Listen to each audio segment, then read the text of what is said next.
Hey everybody, look at this. We are here. We are ready to chat about the season finale, Season 1, Monsters at Work. It's laughter. We're after. They're after. I've already messed up. Tyler achieves his dream and is promoted to Jokester but feels torn on leaving Miffed. Meanwhile, Laugh Power is threatened when Mike and Sully are given an ultimatum. Generate more power or be shut down. Dun, dun, dun. So, and as always, we are joined by some special guests, and we are joined by none other than Off the Rails Dan and Mr. Giovanni. So, welcome, guys. What's going on? What's up? Ready to do this? Nobody speak up. Yeah. How's everybody doing? Good. We're doing really good. I'm going to try to see. So I tried to create where we can just put our comments where they're not going to go over anybody. So we've got, this little extra window that we have over here. So we'll start posting some of this up here. Yes. Hello, Lara. Hello, Dot. I heard that you invited many friends along and that they're going to be in here. It's Lamar. It's TJ. It's Julie. It's Giovanni. It's Dan. Look at this. Damon. Hi, Dot. We got fans of Dot here. Hi, Dot. Hi, Laura. Whoa. Yes, corrected to Laura. Yeah, so we got lots of folks here. So what do we think about the final episode? Dan, start us off with your overall thoughts on this episode.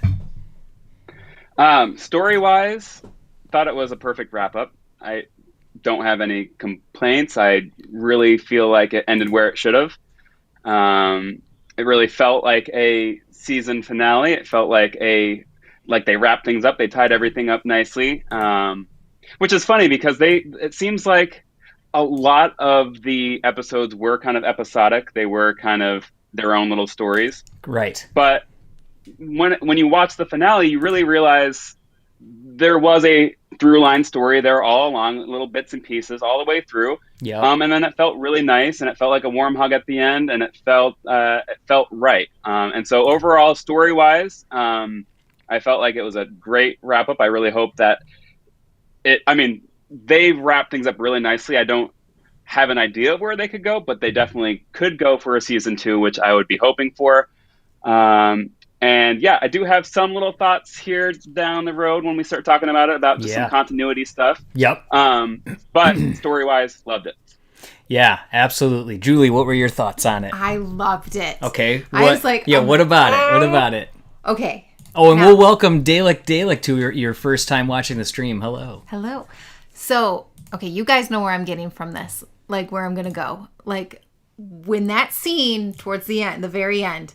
And I was like, hey, wait a second, this looks oddly familiar. And then, I'm hearing dialogue, and I'm like, wait a second. And I'm like, wait. So I loved the fact, and I would love to know if they had to talk to Pixar to see if that was okay to kind of recreate. Right. And did Mike Wazowski say a different word? Didn't he just call her Schmoopsy? Poo. Smooshy poo? Schmoopsy poo? But he called her Moopsy poo or something like that. I thought it was different. I could be wrong. I'm pretty sure it's the same. Yeah, okay. I thought it was the same thing. That was the first thing I did during that was go and watch a comparison right away. Yeah, so and then sure the dialogue. Okay, I thought so too, but said, for some reason that I thought it was a little different. But yeah. I was like, oh my gosh. And then when Val became his helper, I was like, oh my gosh. And then Dan. And then I know it was. And then I thought, okay, so that it ended perfectly. It could be I don't want it to be, but it could have been a serious finale. It was so well, yeah. That's the thing is. But. Do you remember? And was it episode 5, the one with the little monsters? What was that episode called? Little Monsters? Little Monsters. See, I know what I'm talking about. That's awesome. But they called, when Mrs. Flint's daughter had Talia. to go. Yeah, Talia had to go with the MIF team. What did they call them? The the funny. Oh, the Monsters Incorporated Fun Team. Fun Team. Was it Fun Team? So it was something like that. But I was like, oh my gosh, that's what they're going to become. That's what Miff's going to turn into. Those are my thoughts. Yes. I loved So it. very similar to what I thought. Yeah. Let's hear Geo. Yes, absolutely. That's where I was going next. Holy Toledo. I loved it. I thought it was. There we go. I thought it was spectacular. I was so pleased by it from beginning to end, from the heartfelt stuff to all the callbacks of the first film. I thought it was great. I thought it was a great way, because it's almost like, okay, maybe if season 2 doesn't happen, it is a perfect ending. It was like almost made to be a perfect ending. Just if there only was one season, that was it. And I feel like it was perfect that way. Yeah. I love the decisions that were made and everything. Yeah, I just thought that Mike and Sully were wonderful. Miff was wonderful. Everybody was just wonderful in this whole episode. And I can't have enough good things to say about it. I know. I absolutely loved it. And I think that, one of the things that we talked a lot about on Cars 3 is that the one thing that we always wanted was McQueen to win that last race. And now the one thing that I really loved about this episode is that Mike was the guy that went and saved the day. Yes, this is about Tyler. This is about the Miffed crew. But it still felt so good that Mike was the one that came in and said, oh my goodness, like we did this. We did it, everybody. And Tyler got the credit for it, for helping, for coming up with everything. But it just felt good to have, go do it, Mike. It wasn't just about like, let's push Mike and Sully to the side. That's what I felt like we still wanted in Cars 3 as well. And I also got to say, thank you so much for the super chat donation there, Sly Fox Gaming. You're helping out this channel be able to continue to do more and more and more of these live streams. So I love the show so much since the first episode. Each character has grown so much since the first episode. It felt like a hard goodbye, but also bittersweet. I loved watching the show with you guys. Much love. Thank you so much. You guys too. Yeah, I mean, we've said it on here a bunch of times. How much fun was this to actually follow along? And this was your idea, and it was a great idea. It just kind of felt like one of these things it was fun to do every week, and I'm kind of bummed. I'm like, oh my gosh. Yeah, it's over. Yeah. People were saying that in the chat.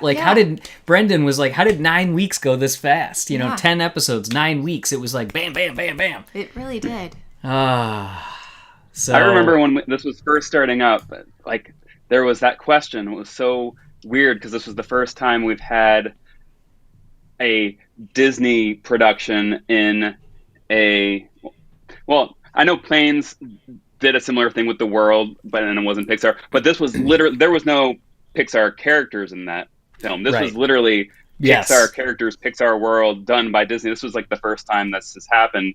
And I remember it was should we do a thing about this every week? Should we review this? It's not technically not Pixar. Correct. And now, we're so happy you did it. We've all had so much fun following along. We love the series. They did such a good job. So I'm glad. good. It was such a good show. Yeah, I'm glad. And so happy it turned out Dan the way said, it I feel like if it wasn't for, and kind of what Laura's saying here, love how complete the story feels right now, but could totally go for a season 2. This is the episode that tied all those individual episodic things together. Yes. That made it feel, everyone, that they had either a funny moment, a heartfelt moment, something like that, but this was the full, pulling everything together. Mm-hmm. And as people have been talking about as far as the, did we see that Henry Winkler said something today? So Brendan posted this in the forum. So let's go ahead and look at this. So he said, looks like Henry Winkler may have just revealed a season 2.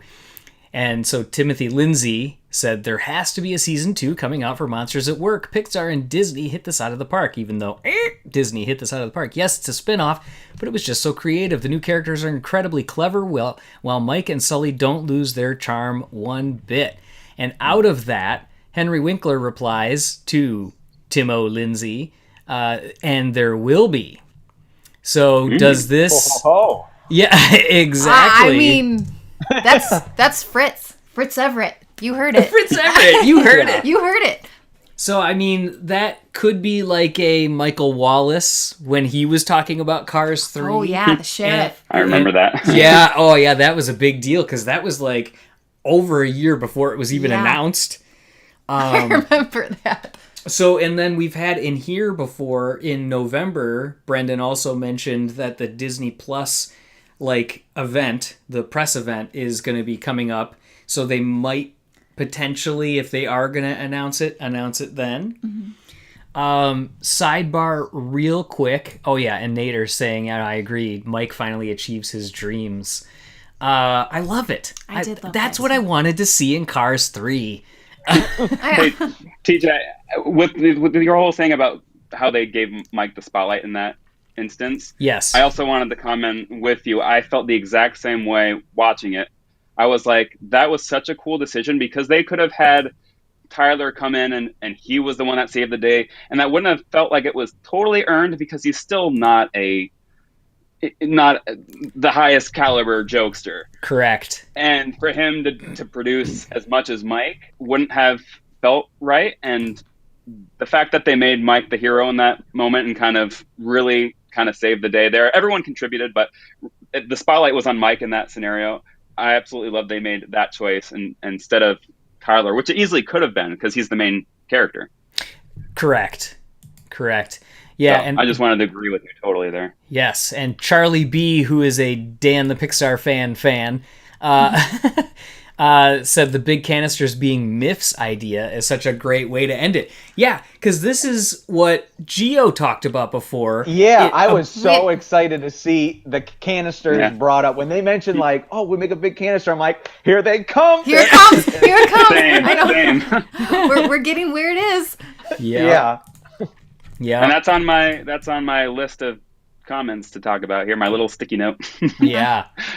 I thought that.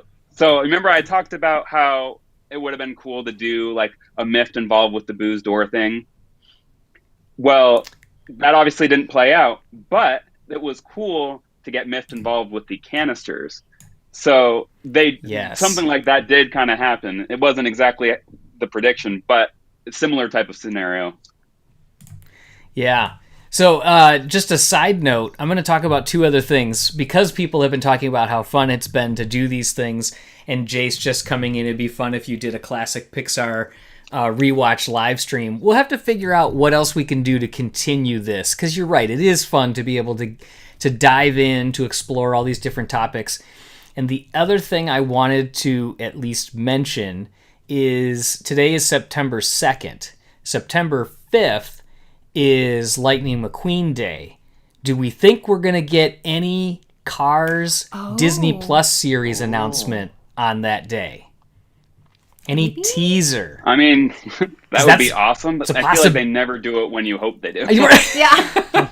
I know, but Like that's the perfect day. Is that a Thursday never or do a it. Tuesday? Because I feel like Thursdays and Tuesdays are the days. Yeah, that's true. What I guess we could really No, figure it's that out. Friday. But yeah, that would no, be it's Sunday. Oh, no. That would be a weird day to Probably announce not then. something. Not an That would be NBA cool. playoff I can't wait game. for that. But yeah, you know how every time there's like an anniversary and me and you and Gio are like, oh, they're going to do this on the anniversary. Yeah. Finally, the 20th anniversary of Toy Story 2, and they're going to Get make too hopeful. So anytime there's like the obvious choice, it never happens. I know. And Ro, you're making your tribute artwork for the series. Going to post it tomorrow. Absolutely tag us. Oh, tag us. We'll repost it. Yep, absolutely. Well, I think you're on Twitter, and we followed you. So go ahead and yes, back to some of the comments. I'm a little behind on some of these, but yeah, Fritz ain't lying. It better not be. And Jace, I thought for sure Tyler would save the day. So great they went with Mike. You Yes, know, Jace, I did this too. is it. And I loved that they switched that around. That his gigawatts were only like climbing just very little bits. And I loved that. Yeah, that's what you want. You don't want somebody to be like, Fresh out of the gate and be yeah, like, I'm the best. Yeah. See ya. It's Right. like, see ya, old characters. Yeah. Yeah. Well, that's what bugged you right off the bat with the Sully thing. Exactly. when he trumped Sully's scare. Yeah, I was like, yeah, we all like, said hey. it. Don't love that. Yeah. I will say I absolutely loved the locker room talk before Tyler gets to the last floor. And he's Yeah. like, I'm in the zone. Oh, who knew Flem had to be so in character? I'm in the zone. I can't talk to you. I'm getting into character. That was kind of a weird moment. I loved that. It was funny. It was funny. Yeah, I rewind. Well, I went back. Can you say rewind now? Yeah, sure, why not? We talked about it. I feel like I'm showing my age every time. Like I rewound it. Yes. And I went back 15 seconds. And Brendan's right. 20-something Nona and a Spark story could get a live stream as well, so we could continue to do those as well. Well, yeah, because we'll have our interviews that we can share as well. Okay, so the other things that I thought felt good about wrapping up the season is when it started, all the signs were temporary, and we kind of talked about the fact that in the Bad Hair Day episode that some of the signs were more permanent with Francine, the hairdresser, and then now we're seeing at the beginning when they were taking the sign, Cutter was taking it down and putting up the temporary banner. Now we're getting the permanent banner as well. That felt good. You see the laugh floor coming together. It literally was like, oh, it's booming again. And it felt so good, especially at the end when they recreated the Think Funny scene with the balloons and everything. Down to the Toy Story 1 clown in the background. They did. Yes! I went back to make sure they had that. Yeah. Yep, hang on. I got the screenshot. Let's just go to it now. Bam! Right there. Bam! Well, you know what's funny is I was trying to look at the joke. Is the joke the same? Oh, right. It was. Joke of the day. I think it was too. You know what's funny is that so I did my own comparison right after, but it wasn't long before they were on YouTube too. Yeah. But if you watch any of them on YouTube, there's like 2 or 3 of them, and they're both like international versions where they don't have any writing up there. It's all like joke images. Ah. Because of the like the what do they call it? Localization. So at first I was like, wait a second, is that how it really was? Did they really mess that up that bad? But then when you watch it, everything's the same there. But that was just an international version, I guess, that I was seeing there on YouTube. Yeah. Oh, man. Yes, so I've seen a couple people asking as far as when Cars is coming, fall 22. So would they announce it like around early fall 2021, a year before? Could be. We had Monsters at Work news like so far out until it finally came, so you never know. Long time ago. Remember we thought it was canceled for a long time? Yes. Yeah. Doug Days was almost a year in advance, so that's true. true. Last fall. Yeah. That's true. So yeah, we'll see what comes of it. But also, right at the beginning, I liked the pacing of this episode too. As much as they were trying, it went very quick. But as much as they were trying to cram in, and I don't want to say cram like in a bad way. The reason why I say that is because there was so much to wrap up. Yeah. And it didn't feel fast or forced. No, but the pacing still felt good for me though. It went quick, but it felt good. But because I kept wanting more, like in a good way, not in a bad. Nothing was missing. I was just like, oh man, no. Like, right. Like stop it, stop everything working out. Like I want more. Yeah, like it's laughter we're after. Is it bad that I really legitimately want to be friends with like these monsters? Like the way totally. They act and stuff. It's just like I kind of feel like that's like us. It's like yeah, this crew. Yeah. Yeah. Okay, who's Cutter? Who's Duncan? Oh gosh, yeah, I don't know. Who's Double T? I don't think we have a Duncan in this group, but I'll volunteer. Yeah. Yeah, everybody wants to be Duncan. Yeah. Yeah. I'll volunteer because I loved his well, before we go to his line, I loved even just the pacing of Celia rushing into the background and saying, "She's back!" And it cuts to Roz. Oh. And then like Mike trying to call her out. At the end. Yeah. Yeah. I thought of you TJ, because I was like, because it's so funny. They don't confirm, they don't deny, but Mike is all speculating, and I'm like, TJ's eating this up. It's still unclear if it's Rose or Roz. Absolutely. And I that's so funny. Now she's part of Merc. Yeah, she's part of Merc. The I love how Monstropolis. Mike's essentially the audience here because Yeah. they You just change probably your knew hair everyone color. would be speculating. Yeah. Yeah. Now, So he represents all of us. I liked this move with Mike because this is one of those things that, again, we talk about, keeping the characters true to themselves. This particular hand pose that he has here, I just love it because he always has that where he lifts his wrist up a little bit on when he's angry or when he's doing things. It was just great to see that carried through. But yeah, she's wearing her, as you said, Merc. So the Monstropolis Energy Regulatory Commission calling out them for not making enough energy. And I was shocked when Sully mentioned Boo. I know you just kind of brought up that screenshot real quick, but I was surprised when he explained that, and I was like, oh.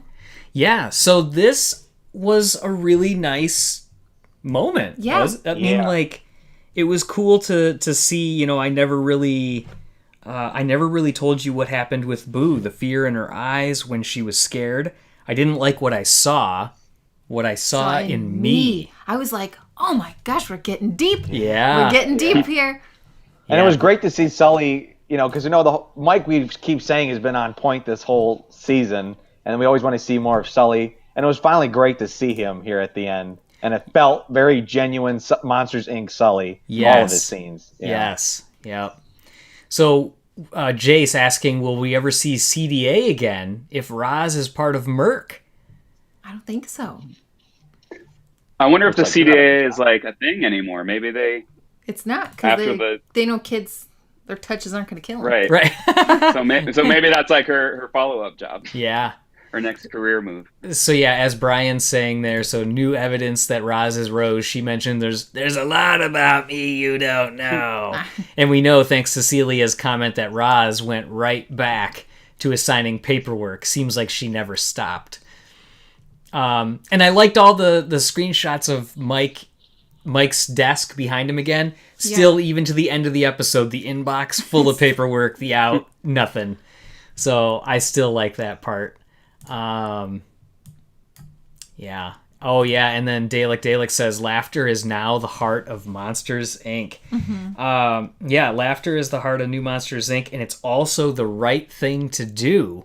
So that was, that's kind of tying into earlier when Roz says the commission isn't convinced that laugh power is reliable, and then she threatened to transfer all the powers to Fearco because it's not reliable. But, it's also touching on real life things, which is what Monsters, Inc. did so well. Everybody related to a kid being scared. And this is now like the adult side, the work side of it. Like, we're facing alternative energy, and there's all these groups that want to stop that from happening with, the auto industry as that's changing and, everything like that. So I thought that was a cool little touch as well. So then they obviously make the deal that he didn't know was really a deal, that they had to generate 1 million gigawatts in a day, and they only currently produce about half of that. Yeah. Joe is saying, now that Tyler's arc is pretty complete, could you envision a season 2 about a different subsection of MI? That would be awesome. Well, thank you, Charlie. You'll get yourself a Glockenspiel for that. He does impressions all the time. Hey, I told you, my son loves it. Yes. Oh, yeah, and then I had this up before, but like this one where Duncan comes in. Whoa, who put you in charge of the dry erase board? You need deputy supervisor permission to use that equipment. Tyler looks all distraught. Can I use the dry erase board? I love Duncan coming back in going, oh, yeah, go ahead, no big deal. Duncan's the best! He is. You love him. Oh, he's so funny. I have a question, TJ. Yes.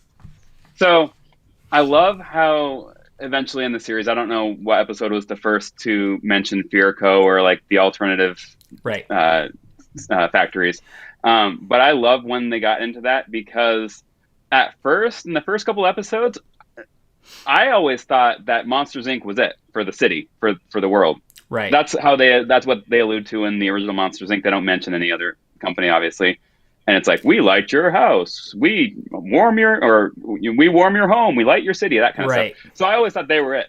So in the first couple episodes, it kind of bugged me. Like Mike and Sully were kind of like off at a baseball game, not Right. taking things too seriously. And I was like, is the whole city's energy on the line right now because laugh power?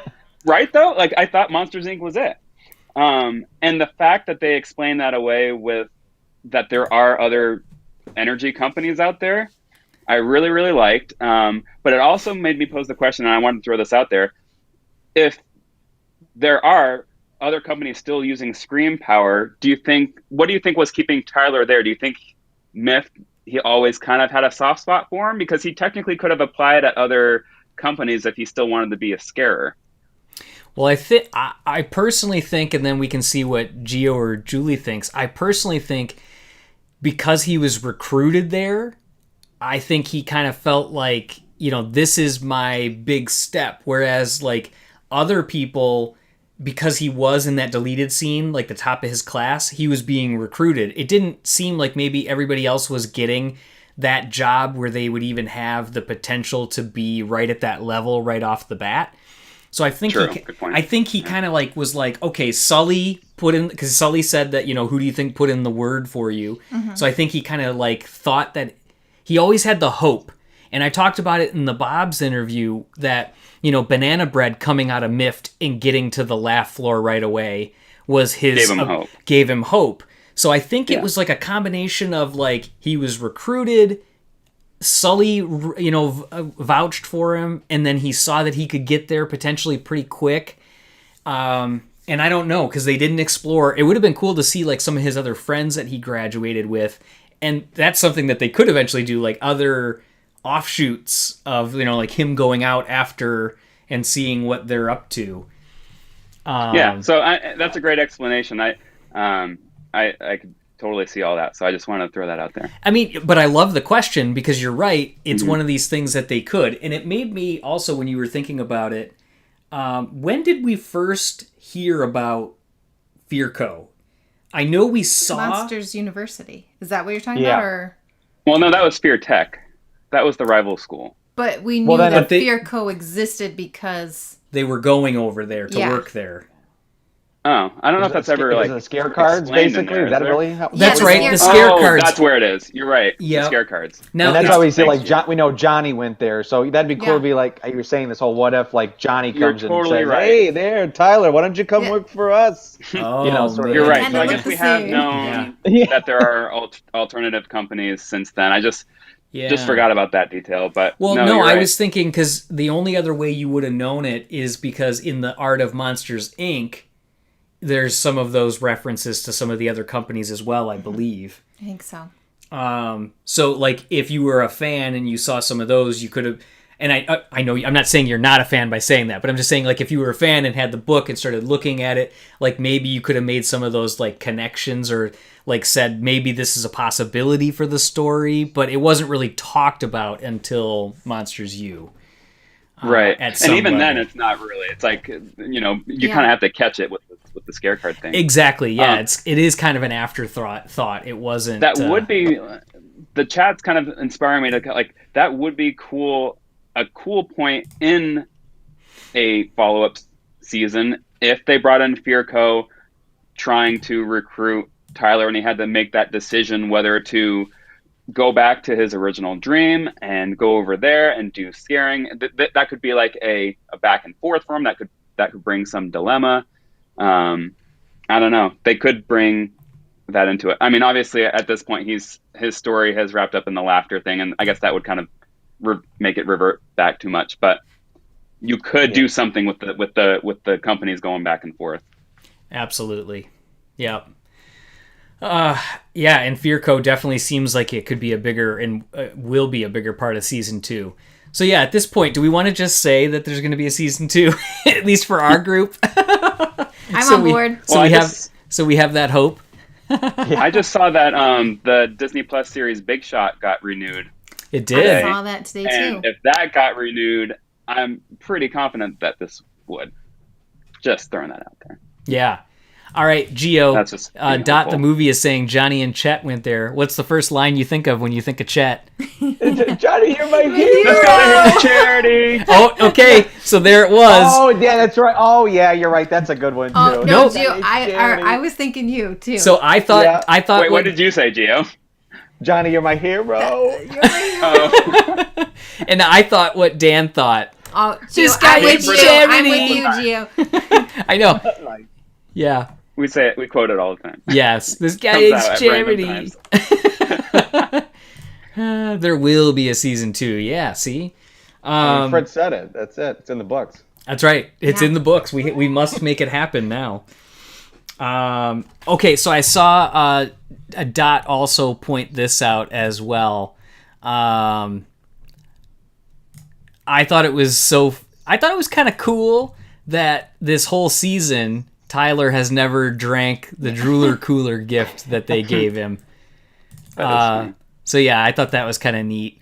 Then we had this tender moment. Great shot here, just as far as, like, here's your accomplishments. It's your new... The sky and everything. Yeah, all the colors and everything, of course. I wanted to talk about this scene because there's 2 things I wanted to talk about. How delicious that glazed donut looks. They look legit. like I like wanted a Krispy Kreme donut so bad after this. Yeah, look at that. Oh, man. And I really want these, like, slime ones. Yeah. Uh, Well, in Yeah. that one, that donut has like where the glaze kind of fell off the edges. like this one. Oh, Yeah. over here, like rubbed Oh off my- on the and box. the top. Yeah. I loved the way these donuts looked, like when they were falling on the kid's bed and And the everything. monsterification of Okay, that box. I was going to talk about this too. I said I'm going to bring it back to here.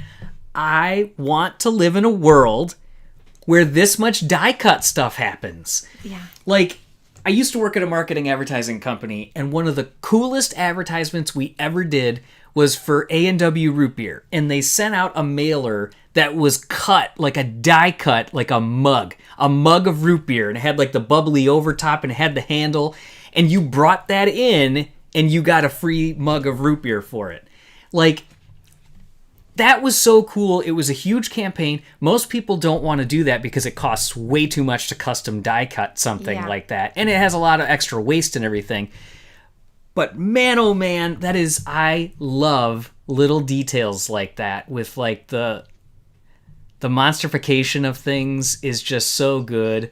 And yeah, so switching gears because I want more die cut things. Packaging looks better when it's die cut. Oh, Dan, talk to us about that. Yeah. That Miffed pack that came out, because Julie and I were talking about this at the store. How cool was that? The top of the box that came with Roto. Roto in it. Oh, I know. I gushed about that in my review for sure. Yes. That's the best So- part of the package. So for anybody that hasn't already seen it here, talk about it a little bit so that way we know what it is. Do you have an image of it? I mean, it's I'll- better I'll- to see than describe, but ultimately it's called like the Myth Team pack. It's a pack of figures. It's Mattel 7-inch scale line, and it comes with Fritz and Duncan and Val. And what's really cool though is there's a little Roto accessory, which also comes with the individually carded Duncan figure. But in this packaging, he's in a little clear pipe that is along the top of the box. So you can kind of move the box side to side like a seesaw and kind of make Roto scurry around in that little clear pipe, which is brilliant packaging. The fact that they went like above and beyond just to put Roto on the top of the box when they could have just put him as a pack-in in the set, it's amazing. Yeah. Absolutely. I pulled up the Target. I didn't want to open it. I bet I pulled up the Target website. The Target website doesn't have the box, which by the way is a total like, come on, what are you doing here? You gotta have that. So, anyways, Yeah, you guys that's can really cool stuff. you guys can look it up. There's some pictures of it on eBay. It's really hard to like get hard to get how a cool good it is. shot of it. But yeah, it is such a cool package, and I love when they do like die cuts, things like that. It just makes it everything with more time put into it and design into it is cooler. And you know what? It's clear back to our conversation about where that the other little monster was in the series that comes with that set. Just so everyone knows, we are aware now where it is, and it dates clear back to the very first episode. It's been there the whole time. It was in the first episode, and it was in a later episode, I think maybe episode 6 or 7. But it's a little plush monster that's in the Scream simulator room, right above the robot kid. It's been there the whole time. So if anybody saw our previous conversations about who that little pink monster is that comes with that set, that's where it is. Yep, absolutely. And Jordan says, watch Dan's video. So that too. Absolutely. And Brendan is pointing out a fun fact for us right now. I actually just got this text because my phone listens to everything we say and look up. And I got the text from Target today saying, hey, you looked at this. Yes. Well, that's just... There's a deal now. That's called remarketing. I know. I love that. So, a lot of people don't like it, but I like it. Show me what I want to look at. By the way, if you order it from Target's website, the Mift Pack, before September 5th, you get a free Golden Lightning McQueen die-cast with it, included with $20 purchases of select Pixar toys by Mattel. But it includes this because that's what I was looking up. Absolutely. So that's... you should buy it and keep it in the packaging. The plastic tunnel with Roto is so unique. Yes, it absolutely was. Mm-hmm. Such a cool package. All those Mattel packs have great packaging. Like I feel like over the what year did they all of a sudden just turn the corner and make the packaging so darn cool? Like that Onward one, I feel like was the start of it, right, Dan? That nice Onward multi-pack. It was great. A lot of detail. That was a great... I love when... and same with the Getting to Know Blue gift set, which is just in the UK right now mostly. It never came here, but great scene building behind the characters. It's almost like they're in a little mini diorama. But I did want to give a shout out to Cole at Mattel. You can follow him on Instagram if you wanted the handle, but he's in charge of the Mattel packaging for Pixar right now. He's in part of the Pixar division. Cole does all this. Like, these are his ideas. He fought for the Roto on top of of the package. And so, like, huge props to him because he's making all this stuff happen. Yeah. Wow. That's awesome. And so, Natter Animation, speaking of Lightning McQueen, did anyone else see the Lightning McQueen Easter egg in Tyler's kids' room? I saw a car on the floor, and I zoomed in on it. It wasn't Lightning McQueen, though. Was there something else that anybody saw on that one? Because, I didn't spot that one. And yes, absolutely, they should make a Monstropolis area at Disney parks. Yes. Yeah. So, and somebody else said, I feel like the Monsters World is underrepresented at the Disney parks. You could do so much with it. Oh, I just want a whole park. I want Monsters World. Like, that Tron you could do coaster. a whole land. It would be the best. That Tron coaster should be like going through like the door. Like, I'm telling you, I wanted a door roller coaster ride ever since I saw the first Monsters Inc. It's almost like they made that scene for a Disney Parks ride. Yes, and we've got coming. And we've got the ride. We've got the ride vehicles. Gio already set it all up. Yep, it's coming. So then back to the episode real quick. So Mrs. Flint gives him his shot finally once she sees that her daughter, who again named Talia, was the muse or like the protector of comedy, that she smiled. So that was kind of like the thing that tipped her over the edge. That was episodes prior. Yeah, well, that was the little was the little monsters. But I love that it was. There was a lot of tiebacks. Yeah, and I thought I was just gonna say I thought it was funny that Mike also said at that scene, like, "Kid, you're persistent." Like, and it's like the same thing that Mike was persistent in Monsters U to get his dream. The 6 TVs showing different angles in the simulation room are a fitting reminder of the MI scene. I thought the same thing. Yep, where Sully scares Boo. Yeah. And then right after that, he goes back to see Mr. Crummingham, and they've got all these different forms and things that they have to fill out. So they have which was very realistic. Oh, absolutely. Yeah. Internal transfer document, child hazard release, a laugh liability waiver. I love the standard just I-9 form. There's like just I-9, like everybody, like we have to do, because that's bad enough.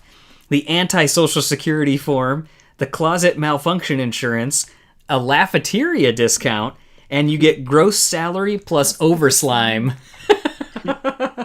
So good. And yes, the series earned it. All the medals. Loved all the little continuities. Anti-Social Security. It's so good. So we talked about the other thing, the music. If you didn't hear that, or if it didn't click in yet, when Sully is doing that thing where he says, "I didn't tell you about Boo." Yeah. It's a really tender, really nice moment. This one had, I think, because of so much hustle and bustle on the floor, this one probably had the most that felt like it was Monsters, Inc. Yeah, I agree with you on that. Yeah, it was. I loved the music on it. We talked about the donuts. Gio, what did anything stand out in this one from your perspective, from an animation perspective, or like the details or anything like that? No, I mean, I think great. I mean, there was great overall because you had a lot of great subtle moments with the serious moments of acting. I thought that was great, but then you had a lot of great action moments too when they're on the laugh floor. So I thought it was just a great mix of stuff on both ends.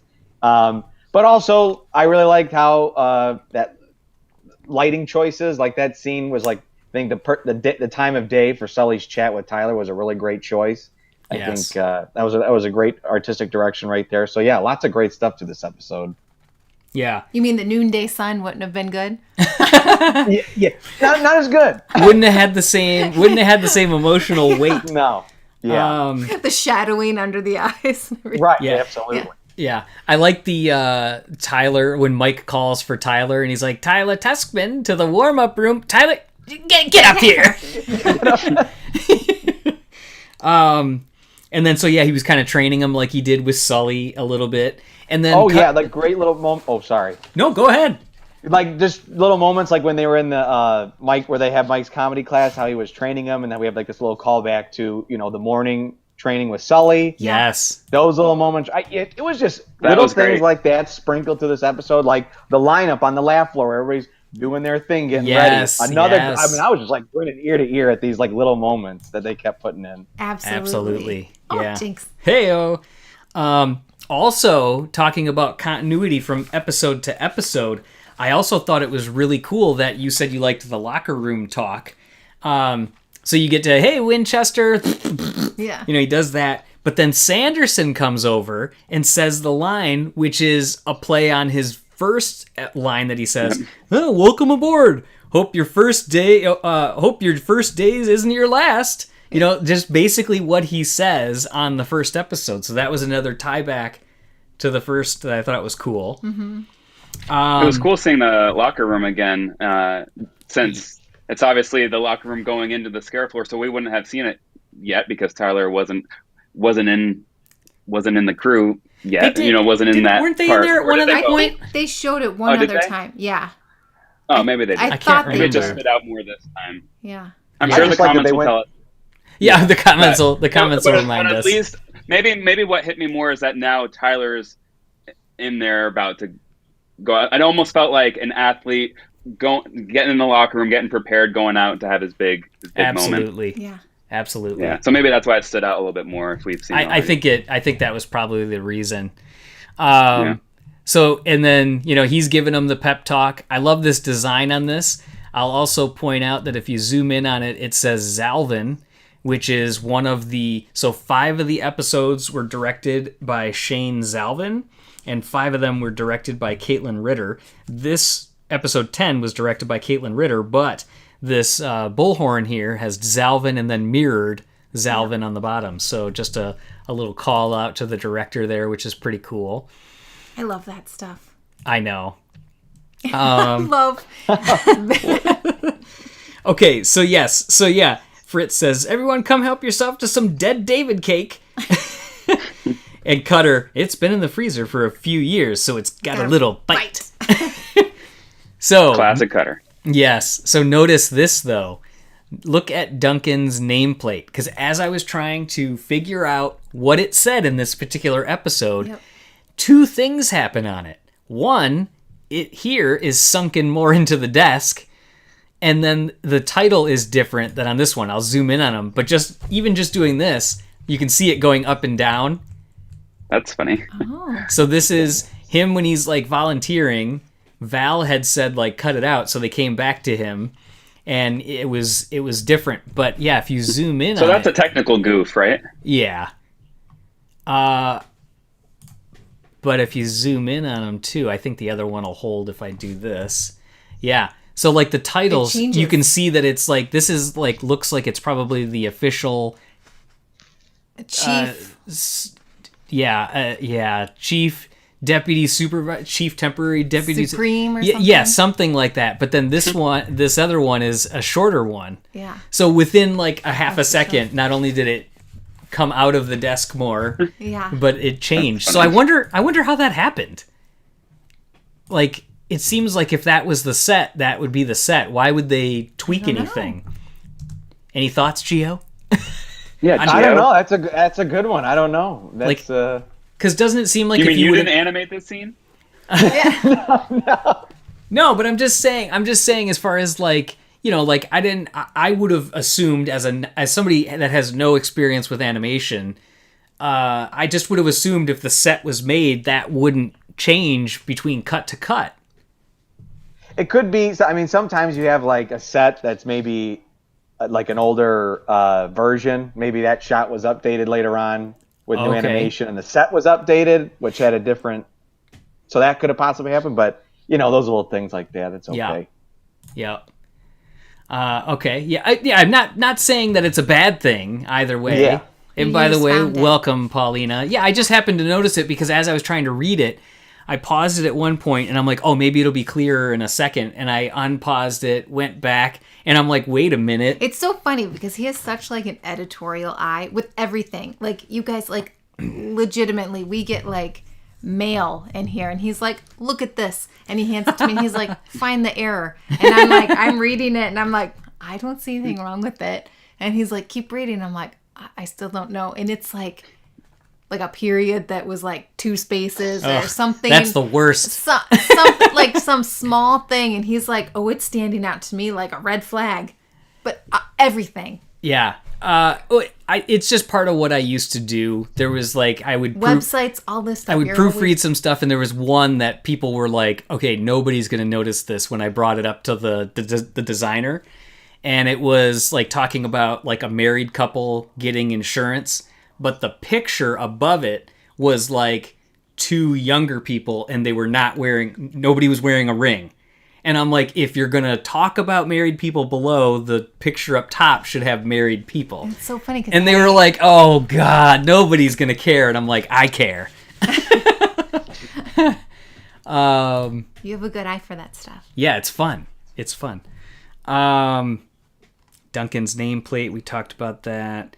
Oh, I like how Duncan thanked him for being a worthy, stupid adversary.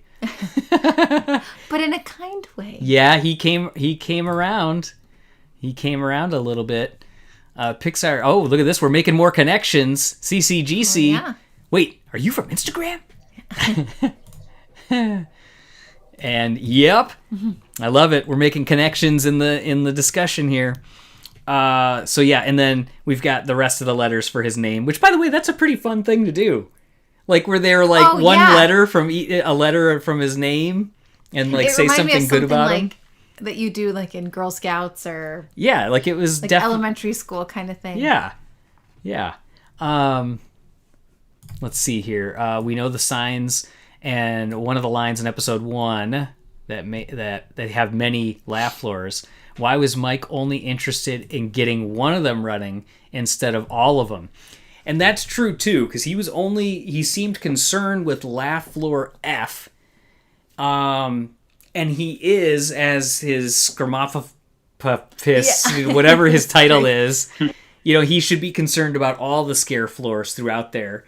But in his scare class, To me, it was something that you're aware that there's other scare floors, but I never thought twice about it. Yeah. I think, well, Like, I mean, it's just one of those things that you're just so involved with that scare floor that you kind of forget that there's other For me, at least. Yeah, you do kind of let some of that go, but Yeah. was some of it like Gio? It looked like you were going to say something. You had a thought. Well, it could also just be that at that point, I mean, yes, that was their home floor when they worked on it, but also there might not be enough jokesters. I mean, there's still training, so you might have all these floors might be offline, and I think that was just say, hey, we're focusing on building this team right here to basically prove ourselves, and then kind of go back because I mean, you notice there's some scarers that aren't there anymore on the floor. Maybe they just had to say, hey, I can't do this. I can't be a jokester. Maybe it was kind of like a sad moment for some of them. You don't even think about like this is the end of my career basically. Right. Like, yeah. Adapt. So it's like Right. So who knows? Yeah. Yeah, I think that's kind of where Or I they was. went to Virco. Oh, That they too. could have. Yeah, they're like, They could come out have. of here. You just see people packing their Jokes. bags. I'm out. Show's getting real heavy. And Yeah. Jordan, do you want me to tell you a secret, TJ? Well, I guess it depends on the secret. Yeah. And you mean laugh floor, right? Yes, of course. So we mentioned it was mentioned here. Oh, I lost it. But somebody had mentioned, are we going to get, now that Tyler and Val are going to be on the laugh floor, are there going to be replacements for Mift? Are there going to be 2 new characters that are going to kind of fill in there? Ooh. Hey, Would you want to see that? Asking Maybe. they're good enough. I'm thinking. Okay. Those are some big shoes to fill. Yeah. Oh man, what if Water News goes to work at Fearco? Oh, that could be a real dirty company with Johnny Worthington and Water News there. Oh,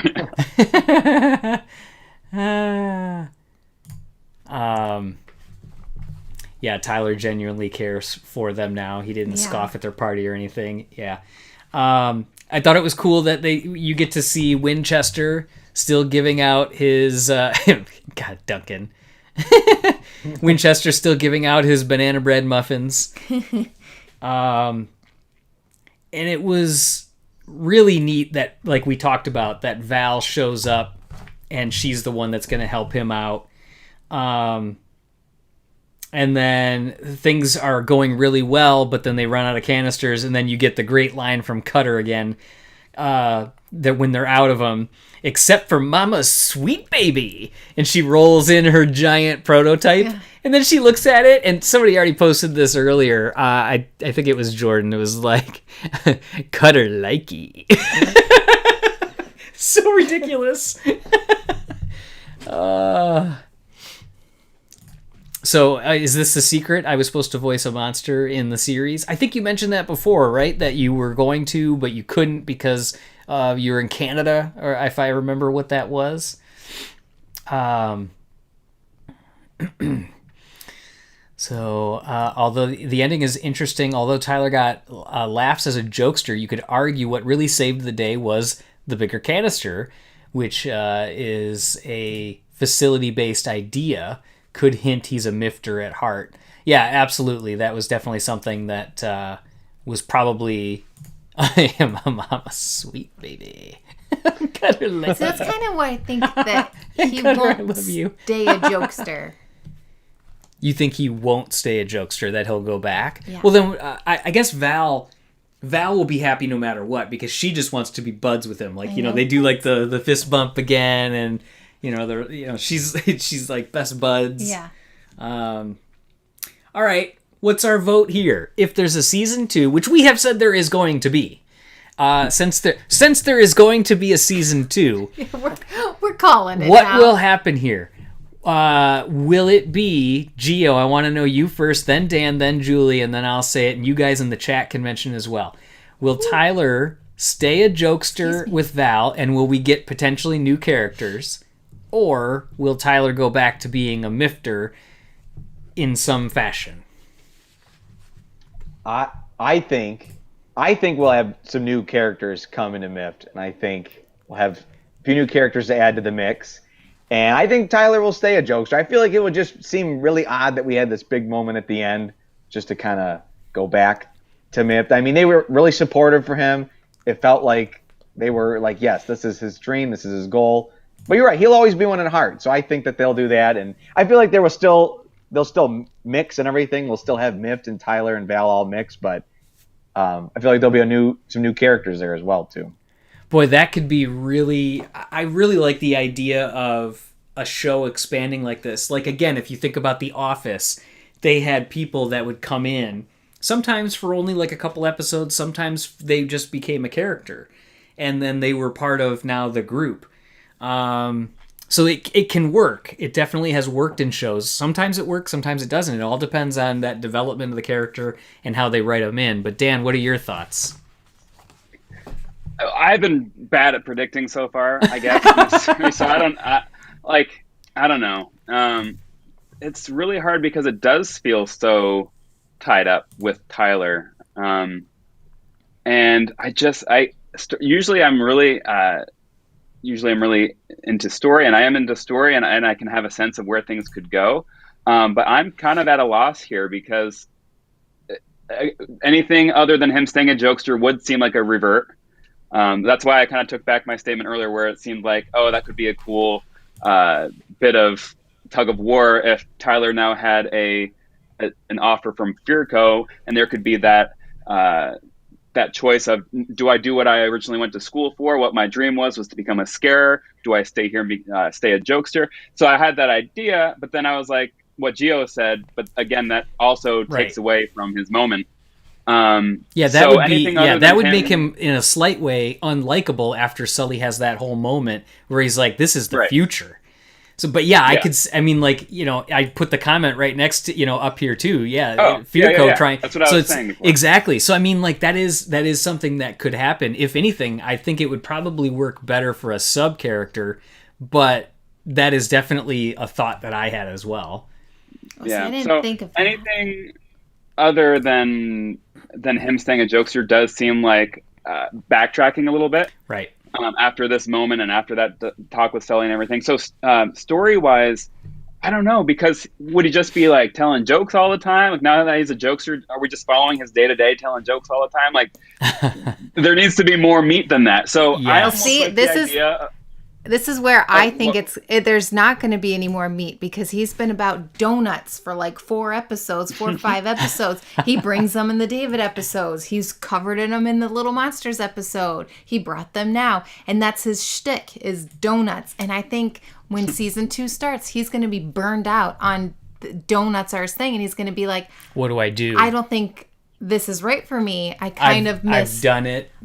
I miss being with Mift, and that's what I think is going to happen. But again, from a story standpoint, why build it up if you just rip it out from under? But again, how many times have you done something that you're just like, oh, this is going to be my dream. I love this. I want to do this, and you're just like, I was way off. That is true. Well, yeah, realistic wise, it's plausible. Obviously, that could very well happen.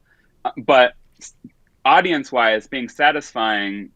That I don't know. That just seems like it's a little unsatisfying for a series that's that done you what want it's done evolution. So but I get it that it's real life but for sure. It is realistic. Yeah, because we've all been there. I almost feel like this could be the type of series like other series have done that does follow a new main character, a new story. Because Tyler seems so kind of wrapped up. I mean, he could still be a part of it and still pop in. But again, if we're going to go explore the city more, we're going to see more of Monstropolis. I almost would be interested to see maybe a new character on the spotlight. I don't know. But then we would miss Tyler, and then there wouldn't be that dynamic with Miff. So that's where I'm at. That's why I cannot think of anything because everything just doesn't seem right when I kind of put it together in my mind. Right. I think we'll have to see where it goes. What about Brendan's take here? So I feel like he'll take up both positions, each part-time, but there will be new full-timers in Mift. So he could help with Mift. He could help with the joke floor. See, I don't like that. I like it being more like a rescue ranger kind of thing. They all stayed together. Yes. You know what I mean? It's like they did these things, but they all stayed together. Yeah, it wouldn't be as funny if you heard cheese and it wasn't like, Monterey with Jack Zippa. Oh, zipper. Yeah, it's a tough nut to crack. I wonder if they obviously wrapped this up as if it was this series finale, just in case. But I wonder if, and I feel like they must have had an idea going forward, and that they wouldn't just be making it up now if they were greenlit. Correct. So I wonder if maybe there were seeds planted this whole time that we don't even know. If we went back, maybe it would seem obvious once season 2 hits. Because I feel like they have the writers seem like they would have to have something, right? Absolutely. At least a nugget. Yeah. So I just wonder what they have in mind. Okay, so you Duncan's remember? mom. So yeah, it's the comment. I want to see Duncan's mom. They could definitely expand Duncan a little more. I would love to see, like, you know, like in Dwight in The Office, you eventually learn that he's got the beet farm. They even go to the beet farm. Yeah. I would be more than happy if we got more about Duncan along the way too. All of them. I mean, if you guys watch that Bob's interview, like you said, Gio, you know, it was like what hit you is just all the backstories of all the characters That they have, yeah. that they have. I mean, there's a lot that they could explore there. Because even in this one, you see some of those traits in Fritz. You know, the son I never had, he has a dad. You know, so and so, a grandpa, a father figure. You know, like A father figure you didn't know he had, but now Right. he's come back. Yeah, it's just. And Connor, don't go starting rumors. I heard that Boo might be returning to season 2. No. I don't believe that that's going to happen ever. I don't believe it. It could also be season 2, Monsters Inc. trying to convince Fearco or even Merc that it is a legitimate form of energy. Maybe Tyler is. Well, I think they already did that. Well, that was to save them from being closed. So I don't know that the higher ups are fully convinced yet. So there could be areas to explore where Tyler is like the liaison between Merc and Monsters Inc. or the Energy Board or whatever it might be. There could be fun stuff. I mean, like, we know this is a workplace comedy. There could be like presentations that they have to do. That could be awkward stuff that could come up. I mean, just anything in our daily lives. There could be something like, I think we talked about it, where they're like over a Zoom meeting and, you know, there's all the tech issues. Oh my gosh. All that Okay, stuff so could work. I see people saying, I would love to see like the backstories of the Mifters and Yep. stuff. Oh my gosh. Because like Duncan would have like a wispy mustache. Like didn't he have that in That one was of the great. episodes? It was his Yeah. photo The card. ID. Yes. Yeah. But Yeah. I would love to see more of that. You know what I mean? That's awesome. Yep. Yeah, if anything, it seems like whatever the plot is, it seems like it's set up for there to be some kind of rivalry between the companies. A lot of people are kind of putting that like sabotage. That could be cool. That could be a fun thing where they all have to band together. Yeah, I just feel like it's worn out at this point. Like the jokester stuff, the comedy class, all that kind of stuff. Like I wouldn't want to see. Like I feel like this was the perfect length for this storyline. Yep. And I feel like I would want something totally different, a different route this time. Still completely in line and true to what they've done with this season, but a new direction. Yeah. And mentioning Mike's comedy class, I think Jordan might have mentioned it in the comments out the way at the beginning that we didn't have a Mike's comedy class in this one. Well, yeah, because No, you're right. Because he filled that final spot, but I thought that was good. Like I thought that was cool that like, you know, I mean, obviously there's still more work to do because you got people that call off sick. You know, you could have things like Rose. I'm not ready for new characters though. But wait a minute, you just said you want to do characters. I didn't. I thought you said if they brought in like 2 new Mifters. That No, you would... I didn't want that. Oh. I don't want that. I said TJ think- loves new characters. Yeah, no. Well, just because Give I him want all the new characters. just because I want more. No, I said that that Tyler's gonna get gassed on donut tricks Right. and jokes, and that he's gonna go back to Mift. And All these They'll all be theories are together hurting my again. brain. it's like the Yeah, only I time mean, you never to do know. theories. It's a tough one. Poor Flem, he's probably sick of falling on those jacks by now. I That know. one shtick. They did that gag more times than I could possibly. Someone should count between this and the Yeah. movie how Yeah. many times he's seen doing that gag. Poor guy. And someone He's, in the like, doing comments, it to himself. Dot, do that. Get back to us, Dot. Well, so that's that's the thing is he's so method. He has to get into character. So for him to create a new character, he would probably have to really like work at it because he's poking himself. I can't he's talk right now. Yeah, he's getting the hurt.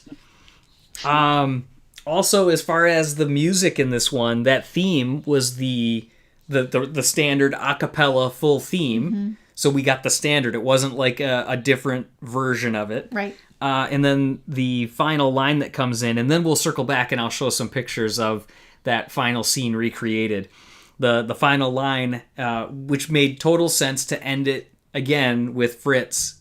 As Bob's said, he's that paternal hub character that everybody's around and miffed. And he said, "It's over, sad sigh."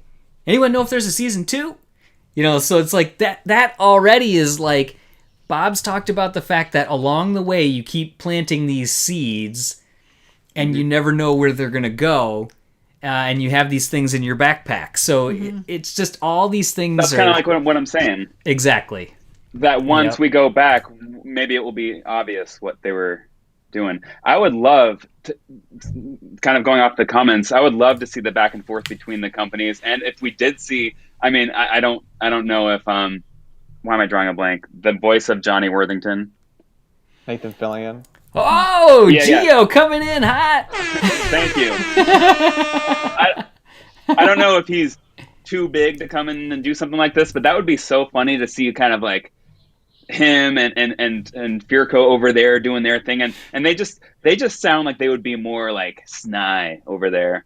Yes, absolutely. And so it would be funny to, since we know from his scare card, I believe, right, that we talked about that he is over there. Yeah. So it would be funny to bring in him and some of those Monsters Inc. or University characters that maybe have gone over there, and have them be more of like the devious company, and then play with that a little bit and bring Johnny back. That'd be kind of funny. Absolutely. Yeah, But I would don't think know what like, Nathan's doing these days. I would think that, yeah, exactly.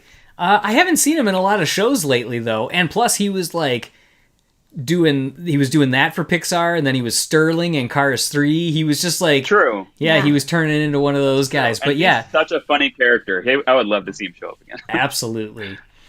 Do you think they'll ever update the soundtrack or release a volume 2 with the end credit tracks? I find it weird that Doug Days has 25 songs for about 40 minutes, while this has 18 tracks for 4 hours. I don't think they'll probably do a volume 2. What do you think? Maybe when season 2. If Okay. season 2 comes out. No, we already said season 2's happening. I know. All right, so The Mandalorian did a soundtrack for every episode, so I almost wish that this was like that. I know, so awesome. Kind of off topic, but you hear that season 3 Mandalorian's it? What? Is that like I did the hear rumor? Yeah. Oh, is I it did hear now? that. Is it Is confirmed it or rumored? confirmed? I don't know. I read the Rumored. headline. Yeah. Okay. Oh man, It's rumored. I don't want to hear that. Dan, you're the expert, though. What do you think about that rumor? Well, the rumor is that that the storyline will continue on. Season 3 will be it for the Mandalorian as far as we know it, and then that it will get a title change and a shift in Character. the storyline. So it won't be titled The Mandalorian anymore. But there's so many series in the works right now that are all springing off of The Mandalorian. Yes. So it wouldn't surprise me at all. Yeah. So, okay, so some of the other screenshots that are out there, I just liked this one. We used it as the one Yeah. That's a to great So one. happy. So, yeah, I mean, well, first off, Warms your heart. Yeah. Seeing Yeah. Mike front and center never hurts. No. Well, right and center, or right in front.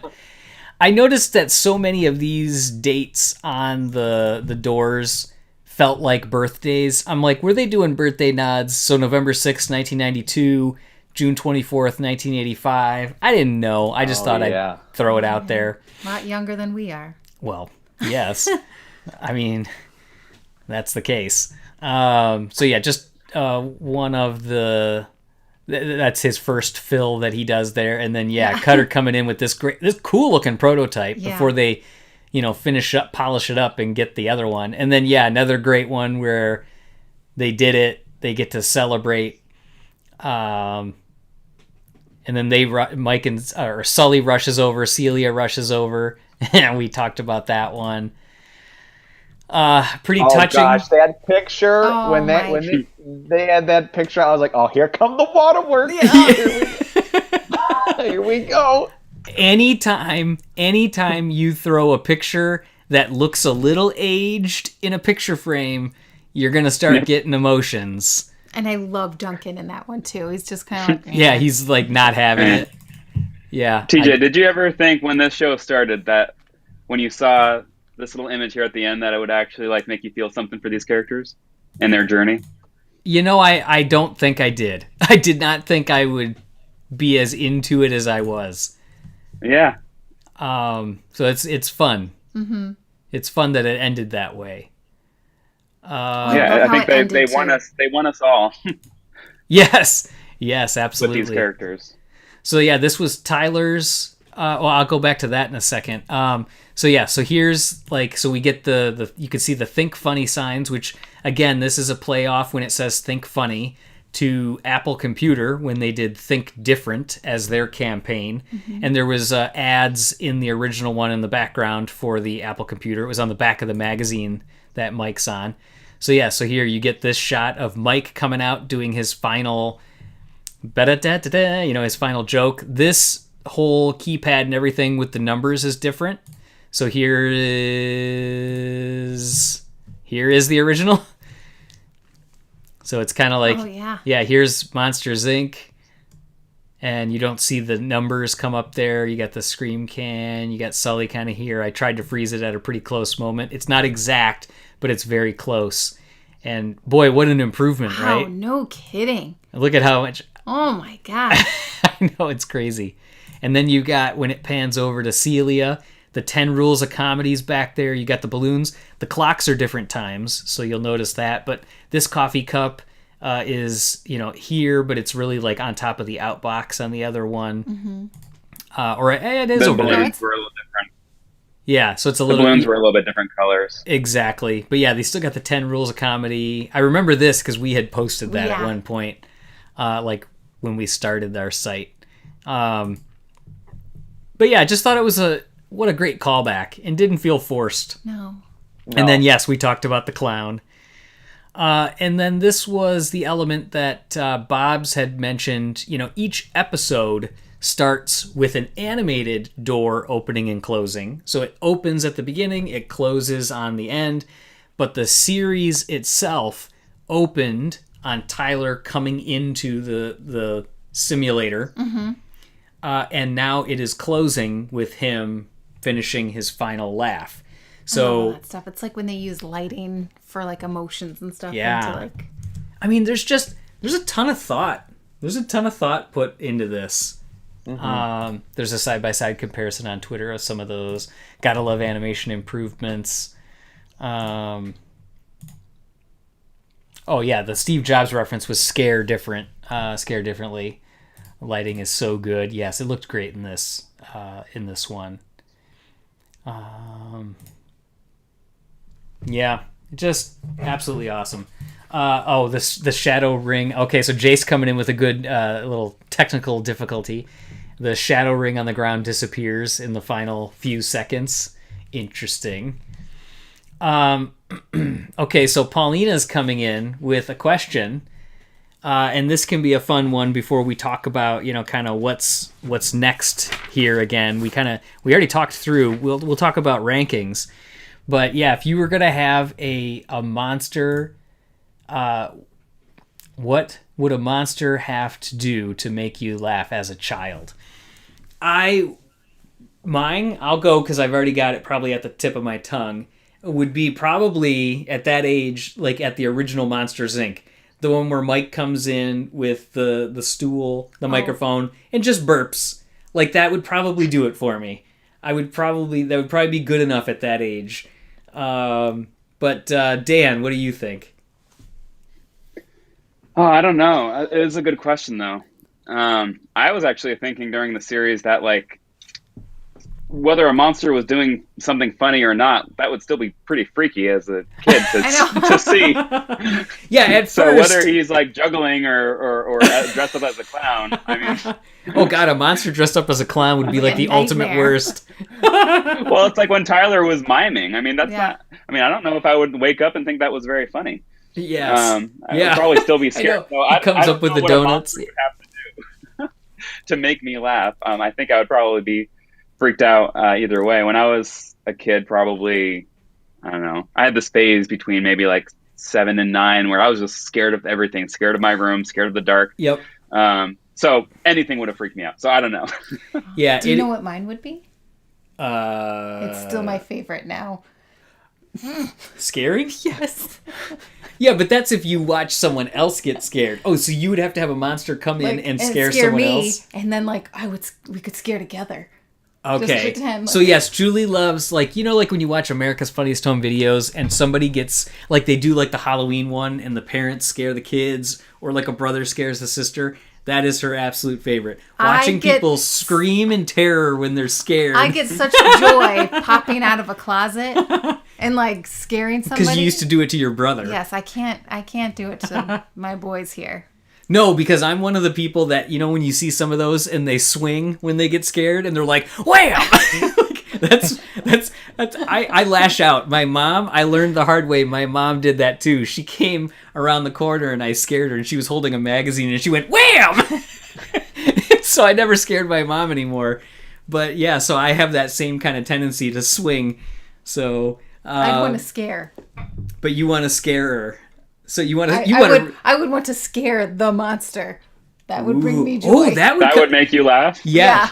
The monster comes in I to would find hear her. the jokester They're- come in, and They're looking under the covers. She's not there. They're looking back through like an open door. and I'd scare him, and I would laugh so hard.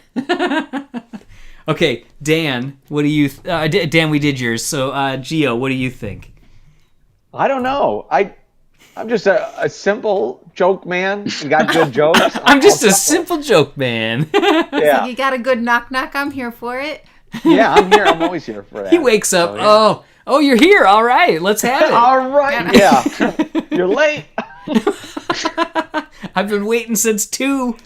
Yeah. By the way, is there a standard time that the monsters come in? Like, do they try to hit every door? Like, you know, when they swipe the card and the door comes, are they trying to time it like... Like oh, 11. we got to hit them at like 11 or midnight? The parents are still up in a lot of them because the parents are like, I thought I heard something. It's true. So, We're up till like 3 in the morning. well, yeah, we would not be the average. The monsters wouldn't work here.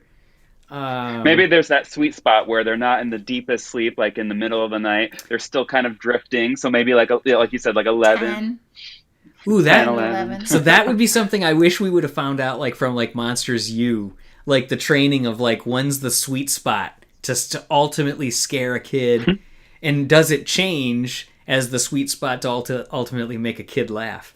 And it's got to change for summer hours. Summer hours, yeah. Well, because they say, you know, there's a couple times they're like Eastern Seaboard coming online, so they definitely they planned some of that. If you know how like monsters are, they have their humans, like they're assigned, they have their cards and everything to swipe. Are they? Do you think that the switch over, if they had to switch humans, because now the kids associate the monsters, that particular monster was scaring, so they had to switch it up a little bit? Oh, yeah. Yeah, I mean, because, yeah, they have, like, Randall was, you know, tied to Boo. Right. Yeah. So it would be like, yeah, you couldn't have Randall come in the next day and be like, hey, or tell even, a joke. Or even, He coming through the door, be like, no, I do jokes now. Yeah, sure thing, pal. You've been scaring me for like 10 years. I don't believe anything coming out of your mouth. yeah, what do monsters do if a kid's room is empty on vacation, sleeping at a friend's house? I don't know. Do they have some kind of monitoring? Do they know when... They just go in, and then they're like, all right, see you later. Or maybe just peek in, oh, nobody's here. Oh, next. Maybe it's like a fun, like, you know, like sometimes if you go to like call somebody and they don't answer, you know, you're like, oh, well, I got free time back. You're like, I can do something else now. calling people over here. Oh, here we go. This one's for Geo. Yeah, I just saw that. No, To I make think me that laugh, a monster can attempt the Pixar post-closing dialogue and fail I'd be miserably. the top jokester at that point. I think that was geared towards me because Those numbers I don't are know pretty if Geo sweet. didn't even. But Geo didn't even attempt that. I don't think. I think I was the only one who failed miserably. Oh no, Dan. No, Oh, it was. no. You need to Was go this back and last watch. week? You need to watch Yeah. the one before. Oh, the time before. It was Oh, horrendous. okay. It was horrendously worse. He kept. I was like people glitching say. out like a robot. I was like, I couldn't do it. I can't do it. I can't. I like it. Dot the movie, The Witching Hour. It's happened. That's true. I wonder if that's the sweet spot. You know, sometimes we know from this hangout, when it gets so late, but everything is just funnier, Yes. and you just get all you get all silly. You know, maybe that's the sweet spot now. Maybe it's changed. Maybe they need to hit them when they're like the kids are kind of like at their They're most loopy. giggliest. Yeah. Yeah, they're loopy. Yeah. Yeah, because that is definitely a thing that we experience. It's like and I reference Seinfeld on here a lot, which, by the way, coming to Netflix October 1st. It's funny that, there's that one where he's like, what is the hour that you will buy anything? Like, he talks about the fact there's nothing more pathetic than I can tell you I've actually spoken the words, I would like to order the Ginsu knife. Like, because, like infomercials, they're only on at night because they know that's when you're gullible. That's funny. There's something that happens in that time See, zone. now it's like nightly Instagram ad shopping. That's true. Oh, It yeah. is. It's That's A lot it's of like, eBay oh, purchases happen at like right before I'm going to bed. I'm like, oh, this is a great price. Buy it now. I don't Yeah. have to think about this purchase because I'm going to bed. and then you go to bed happy too because you're like, ordered something new. Sweet Absolutely. dreams. Target and Amazon. I'm like, oh, that'll be here tomorrow. Yes, please. Oh yeah, isn't that crazy? I still don't even understand how Amazon could pull it all off. It's because there's a warehouse down the street from us. I know, but it's wild to me that Water News is still in the trailer when they went to the door. I give the show a perfect score, but wished it had more episodes. I agree with Dan. This was the perfect number of episodes for this one. Mm-hmm. Imagine the MIF team doing infomercials. Okay, so rankings. 10 episodes. It's going to be way too hard. Oh yeah, I can't now. But I'll tell you right now, I couldn't do it. yes, I can't either. But what I'll say is, does episode 10 fit into, since there's 10 episodes, your top 5? And is it in your top 3? Top 3 for sure. Okay. Yeah, I would agree with that because it was really a awesome, good feeling episode. Yeah. I got enough characters. What, this finale? Yeah, I got Yeah. enough of the Oh characters. yeah, top 3 for sure. Yeah. Top 3 for sure. Okay, you guys in the chat, is Yeah. it top 3 for you?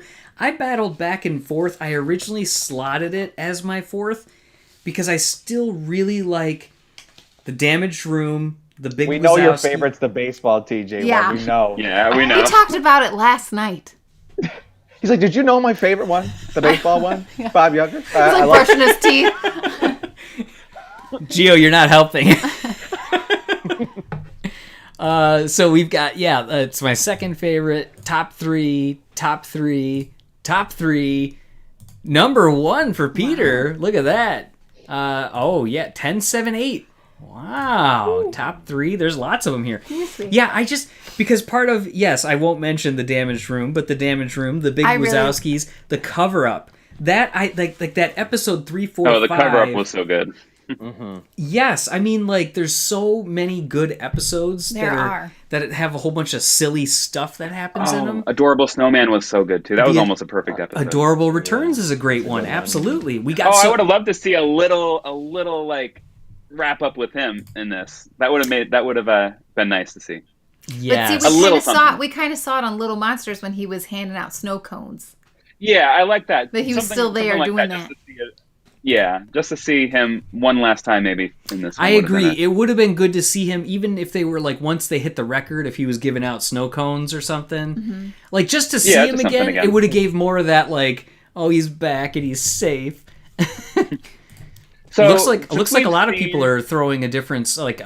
This episode, Adorable Returns, The Cover-Up, those are probably top ones that we're seeing in here. So what were you going to say, Dan? Oh, I was gonna say, you know how kind of the Mandalorian, going back to that, Yeah. and just the formula, they established this kind of new series with brand new characters and very little tie-ins to Yeah. to the rest of the series. It was really a very self-contained thing. I know that they set up other things in it for the future, and there was references and all that, but mostly self-contained, its own thing. Season 2, once they were comfortable, they've established the world and the characters, they felt more comfortable bringing in more legacy characters and more legacy storylines to connect things. Could we see something happen for Season 2 of this where now they can go in and do some more legacy stuff, like bring in Steve Buscemi? I mean, we've seen how easy it is to come back into the world. I mean, Right. Mike Kinsella did it so many times, running through different closets. Yeah. Adorable came back. Like, to have him come back and be all confused about what happened now would be a great storyline for an episode. I don't know. Do you think that now that they have started with these new characters, that they could feel more comfortable going back now and bringing in even more of legacy characters from both Monsters Inc. and Monsters University? Is it weird that I don't want that? I don't want it to get too much. Once in a while or a few, I wouldn't hate it. But yeah, I don't want it to get overrun with it. Because then I feel like it takes away from the MIFT team. But I see what you're It saying. does, but then I also want, they have to, the reason they did it for Season 2 of The Mandalorian is because that gets people talking and it brings hype because people want to see new characters. That's why, original characters. That's why the Yeti coming back was such a huge deal, and it had so much love true. for that episode, because people do. So they have to keep something to keep it fresh and to keep fans hyped of the original. So continuing to bring back, even if it's just sprinkled, because if you rely too much on it, obviously it takes away. But I bring up The Mandalorian as an example, Season 2 specifically, because I feel like they did it right. They brought back Cobb Vanth, Boba Fett, Bo-Katan, Ahsoka, almost Luke Skywalker. Almost every episode had a returning character, and you could say you could have done it where it was way overdone, but I think that it was the perfect balance. So it's possible to do it and stick with your main characters, but still put it in for the fans. And it is funny because, like, when Ahsoka was coming in, I was, like, super excited because they were, like, teasing it. And, like, you would see little things, and all of a sudden you're like, oh, there she is. Right. Yeah. You know, and like, it gets people hyped. Yeah. All right. Just a little bit here and there. Not to take away from the MIF team or Tyler, but I just think they need to, for Season 2, if they're going to keep people on board, they're going to need some kind of, I don't know, like what do you call it, to reel us in, some kind of hook. Yes. And some returning characters could be that hook. So imagine Squishy coming in from I would just like to see more Squishy because Squishy is so endearing. It would be hard with Pete Sohn voicing him, but the Yeti coming back worked perfectly because it felt genuine to the story. And it has to feel genuine. Exactly. Because there's a huge difference. The reason The Mandalorian, and again, I praise it because it did it so well. Yeah. The reason it worked for fans and why it has such high ratings within the fan community is because the fan service and the returning characters fit the story. Yeah. There are moments from, for example, the sequels, and not to bring up like controversial stuff, but where fan service doesn't fit the story and it takes away and you don't feel anything. Right. The Mandalorian is an example of fitting the story. So obviously, I don't want characters to be thrown in just to be thrown in, right? Or storylines, but to fit, if they fit the story like the Yeti did, I think that would be a cool hook. And yes, Dot the Movie did rickroll me on my channel, so I did fall for it. Oh man, you got me. And Dalek, like you see a cat. Yes, you definitely do. The King 43 NASCAR. What's up, guys? Oh, you're coming in right at the crazy part at the end. I could see a path to a Randall return, but that's about it. I'm not a huge fan of too much fan service. Again, on the surface, I agree that it doesn't sound good, but if they do it right, like Dan said, and for The Mandalorian, it could work out. I also wanted to come back to this question because I thought it was funny. Will scare cards have to turn into laugh cards? Yes. Those bigger are all question, going. They're going to get will they make- devalued. Yeah. Or would they be more rare? That too. I guess So- either way. Because this is happening in real life. If I'm correct, Topps MLB did not renew the Topps license. Like cards are like, how can they not have Topps baseball cards? Wow. Oh, Wow. hurts. The only cards now are going to be like Magic and Pokemon cards. Right. Yeah. Man, oh man. But yeah, so that would be interesting if they change that up. That could be like a real life thing. Not that anybody would know. And to answer Jace's question. Yeah, what legacy character do you want to see the most? Oh, here's the Julie yawns have started. I am sorry. That's okay. I'll be quick, but I just the ones that would make the most sense that I could see fitting in. I could see a Randall storyline that would bring a lot of people back if Steve would do it. I could see any of MU characters fitting. I could see a Johnny Worthington storyline fitting in. I could see a squishy appearance or an art appearance. Any of those I could see fitting in organically. So those are a couple off the top of my head. Yeah. But I'm sure there's many others that would be cool to see. I mean, some people are mentioning Water Noose. That would be hard, especially without the original. Did he pass the original voice? Oh gosh, who was that? Not Kelsey Grammer. No. Because there were murmurs he was gonna voice him in MU if he was coming back. That's right. Okay, That's so right. yeah, so yeah, I don't know if I would want to see Water News come back. I don't know if that would fit organically, but any of the ones I mentioned, I'd be pretty excited about. I think I'd like to see more of the MU, just like college folks over at Fearco. Yeah, would be the best for me. Yeah, James Coburn. Thank you, Brian. Yeah, that's it. Thank you. We knew someone would know. Yep, absolutely. You can always rely on the chat. So, Gio, any particular characters? I'd love to see the Uzma Kappa game come back. I feel like everyone loves them. I mean, who doesn't love those crew of characters? Yeah. And it's just at this point we know they made it. They made it too. The Monsters Inc. Yeah. We know they're there. It just seems so right for them to show up. It almost feels like now that we watch Monsters Inc. Obviously not going to be in the film, but now we're at this point. Now we know they're at the factory somewhere. So you think they'd be coming in to help Mike and Sully because this old crew. So yeah, I'd love for them to come in. I'm sure they probably talked about it for this season, but they thought that's just way too many characters to start pulling in. We have these new characters. So yeah, I think them making like a guest appearance next season would be awesome. Mm-hmm. And that's why a season 2 would make more sense, because if people found out, and that's why the same thing with The Mandalorian, if people found out certain legacy characters were coming in to this, they would just be watching for that, and they would just be excited for that. Yeah. But now they've established, they've got us on board with the new characters, right? So we're on board. So now they can play around with some of the legacy ones or MU ones, and be comfortable with the fact that we're not watching it just for them. We're coming back for the Monsters at Work team, but now we get these little bonuses as well. Yeah.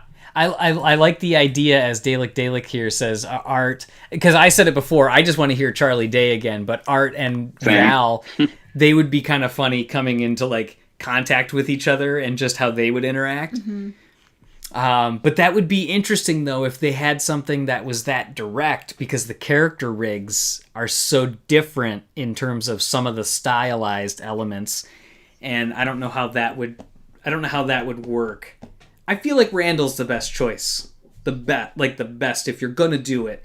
But again, it would have to be Steve Buscemi. Mm-hmm. Oh, it's gotta be. Yeah. Hey, if John Goodman and Billy Crystal, I think he would come back for it.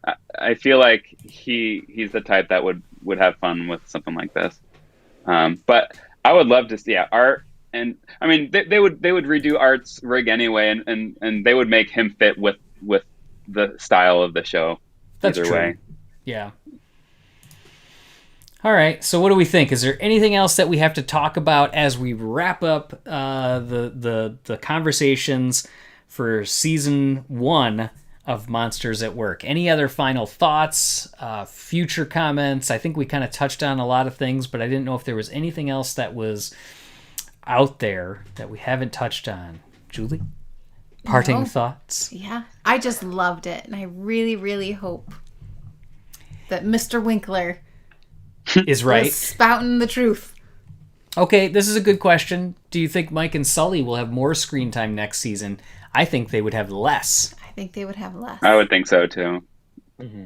Not much, but less. I don't want it to be less, but I don't think it'll be not. Just like we didn't see them in like 2 episodes this year. at or this this season. point, we've had so many vocal actors. Now, again, I'm not saying that Billy Crystal or John Goodman are at the age of an Ed Asner or anything like that. But at this point, I think we should probably just start having them record every potential line, like they have the Apple voice assistant voice do, like they have them record or Just like words. on your Garmin. Yeah, just have them do standard words and phrases so we can always just piece things together. Yeah. Because It's dark. because I'm gonna need Mike and Sully to live on forever, especially Mike. Yes. I don't want to. I was like, Gio will agree with that. I don't want to live in a world without Mike. Yeah.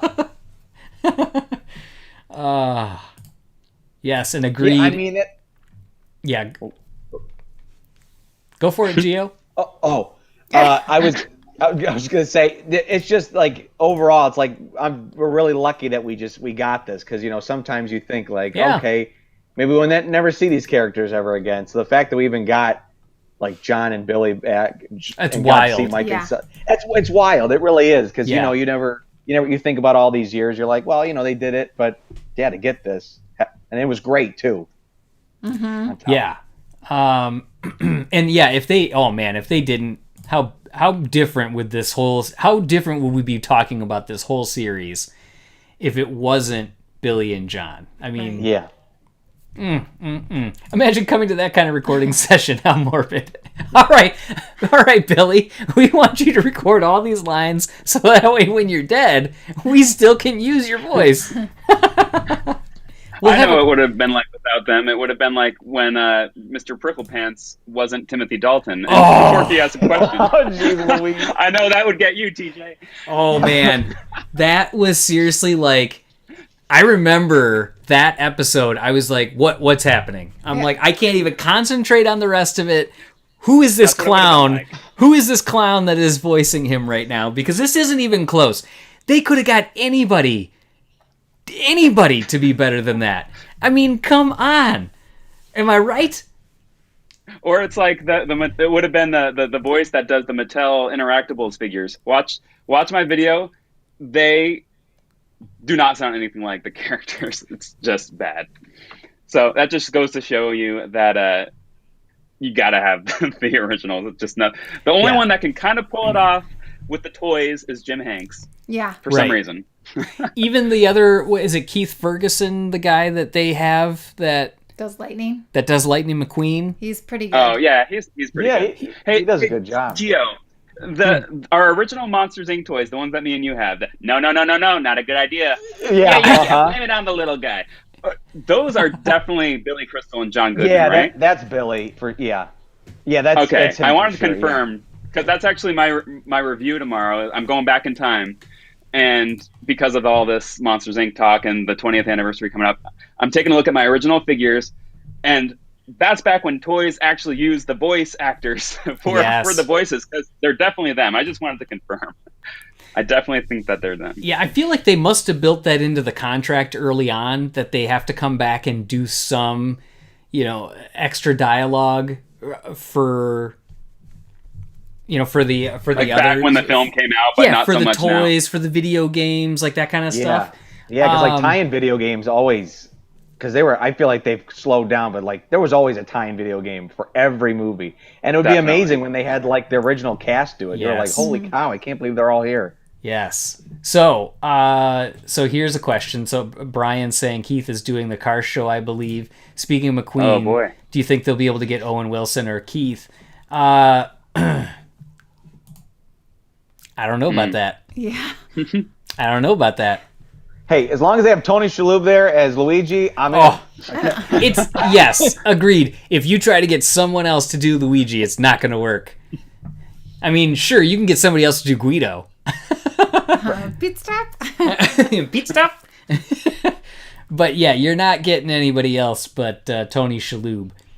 So yes, so let's hope that something comes on Lightning McQueen Day for Cars, the Cars series on Disney Plus. I really hope we get something. If not, probably at the Disney Plus event in November. We'll see what we get, but do you think the crew will officially confirm season 2 at the Monsters Inc. 20th anniversary? Again, we'll see. Yeah. Lots of, as Dan said at the beginning, you always have your hopes up and it never turns out. The anniversaries always get our hopes up every time. Mm-hmm. And then it's like a pin that comes out. Yeah. Yeah. That's it? 20 years of... Something will come. We got time till November, right? So they'll have. I mean, you've been seeing it. A lot more Monsters merch than ever lately. Monsters Inc. That's merch, true. shirts, everything. Don't they usually have like a Disney Plus meeting in November, like every year or something like that? Yeah, or that's they have. Yeah, that's what. There is going to be one. Yeah. So I mean, if anything, it would most likely be at that. Yeah, and I'm laughing at Brendan. I don't know. We'll see. All right, so I thought that too, TJ. I don't know what you're talking about. Okay, Wow. okay. And we're going to end it on that. I'm so used to disappointment, I'll be fine. Oh, man. Ouch. We're getting dark. This is where it gets off the rails. Yeah. All right, so... Pixar Post After Dark. Yeah. That is what we call it. Dan, did you have a final comment? Because then we're going to wrap it up. I do, but don't let it lead. Don't let it lead. I don't want it to lead to anything. I know you're trying to wrap up. I thought you were going to say, don't let it leave this chat. I'm like, No. No, like, I don't want to make things go too long. But I do have one thing I didn't bring up. Okay. Did it bother anybody else that George's hair didn't grow back? George Sanderson. His hair is back at the end of Monsters, Inc. And I thought throughout the season we would see it coming back in patches. And so what is going on with that? Because that continuity at the end there where he's still shaved carrying the hammer instead of being all furred up again, is it a budget thing? This was brought up in the chat too. So a couple people were talking about it. Jace talked about it. I think Dot was talking about it. Isn't that just like sim, though? Simulation? I mean, it They would would be have the to- sim team that would add that on there. It could be a budget thing, and I would guess that it probably would be because he's such a sub character. They're probably like, why are we going to throw...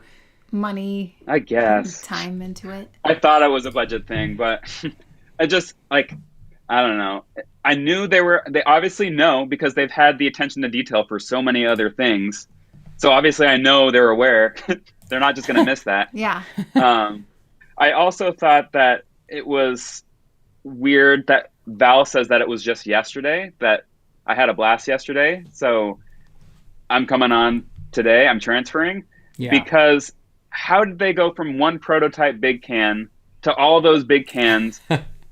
And I don't know. It just seems like, I don't know. Did that happen a little bit too quick for anybody else? Should it have been like a little bit longer later?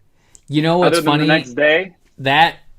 Yeah, you're right. That didn't Didn't bother me. Because I didn't. But again, actually, I'm a story guy. I'm like a continuity guy. So absolutely. I'm always looking out for that. Absolutely. Yeah. I didn't think of that one though, but now that you say it, it makes sense. That it could have been. I mean, Cutter definitely works some magic, but hers was prototype. It wasn't official. Yeah. But then it was the next day. Yeah. So Yeah. they have all these. So Lot I of thought overtime. it could have been like, maybe a couple of weeks later. Lots of my other notes 15-minute too. breaks. A lot of my notes here are just kind of comparing that final scene. Like the lighting is more warm than the cooler lighting. I like how you see Sully look down at his clipboard, which is the exact moment that he's about to look down at the piece of Boo's door under the paper. Yeah. But the camera angle in the original is facing upward, so you wouldn't see the myth team coming through on the cart. So I liked those were some creative choices there. Yes. Um, Absolutely. there was also a guy, one of the monsters on a unicycle that comes by in one of the shots is a completely different design. So again, I wonder why the choice was made there instead of just making him the original design. If you look at, like, I think it's when Mike's coming out the door, there's a monster that goes by on a unicycle, and it's a totally different design. So a lot of those, I just wanted to bring up, a lot of those were just continuity things, because I'm looking at them side to side. As soon as that scene hit, I wanted to see how close they got. And they got pretty close. I know that they had to rebuild everything, like Bob said. Right. So I understand that's not going to be 100%. They did get pretty dang close to everything. But some of those choices there where they are different, it's like, but why? You're making it so similar other places. Right. Why not go the whole way and make it exactly the same? But I just wondered if you guys had any other thoughts on the continuity there.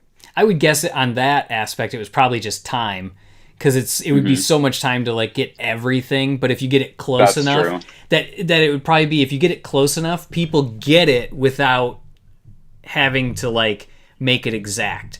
Like once we started seeing it, even though it wasn't exact, we were like, oh, I get it. But you're right. For our group, we're the people that are going to screenshot it and look at it. But I think for the average person, they're probably like, oh, I get it. That's good enough. Everything comes down to time and money. Before I even compared it, I was like, they definitely captured the essence. I felt it was there. But it's really when you go back and you compare the two that you really see some big differences, like George's hair throughout the season, or some of the monsters that are different, or the lighting or things like that. So. Yeah, I think that was kind of my fun. Yeah, Gio, you were going to say something continuity-wise, I think, or something. Well, what's funny in that shot with George is that even though with the hair, there's some monsters in that shot who are only in that shot that they use the same monsters that we didn't even see the entire series. So it was pretty interesting that they went the lengths to get I forget his name, but the orange fella who just walks on two legs. That's a character, I believe that, because I'm always looking in the background for certain characters, and it's like we didn't see him the whole show, but they were there in that shot just to make it so match up. So interesting, like choices like that. Yeah. But I'm glad they went to the lengths. It was definitely cool. Yep.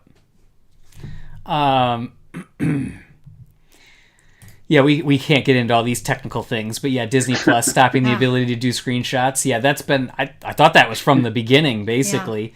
There's workarounds, though. That's how I get all mine. Because I don't download the episodes or do any illegal thing like that. I just watch it on Disney Plus and take screenshots. So I think that was it. I think that pretty much covers it off. We got a lot that we talked about over these 10 episodes. We've been extremely pleased with the outcome. I think it surprised us all, and we were happier than we were expecting. I think part of this was also for us to get some good experience with streaming when it comes to, on a weekly basis, getting our setup down, so that way we could do these things and gear up. We were using Monsters at Work as a little bit for when we get to the Cars series and things like that, where we really want to dive into it even more. Yep. So there's a lot of good things that came out of this, as well as the surprise of how much we ended up really connecting with Monsters at Work, and how much we now hope that season 2 is a thing. This is reminding me, that's the comment I was going to try to go find. I thought there was one more that Brendan had said, but I think we're good. So sad sigh, as Brian says, it's over for now. Thank you again to everybody that joined in on these. We're going to have to figure out other streams that we can have to get together and keep talking Pixar, in our opinion, the best animation studio that's out there. Obviously, we saw what Disney Television was able to do with the basis of Pixar's characters and expand on that. So that was kind of fun and an offshoot as well. boy, I'm not going to go in. I don't want to go into all these things now too, but yeah, do you think there'll be a short form series in between Doug Days and Cars? Well, we've got also Win or Lose that's coming up that we're going to have. I do hope something else comes up. I don't know what it'll be yet, but yep, Rose in there too, Sad Sigh. Of course, throughout the rest of this time, as news comes out, be sure to stay tuned to PixarPost.com all week for the latest Pixar news. I'll let you off the hook, Gio. I was going to do it, and I was going to get it right this time, too.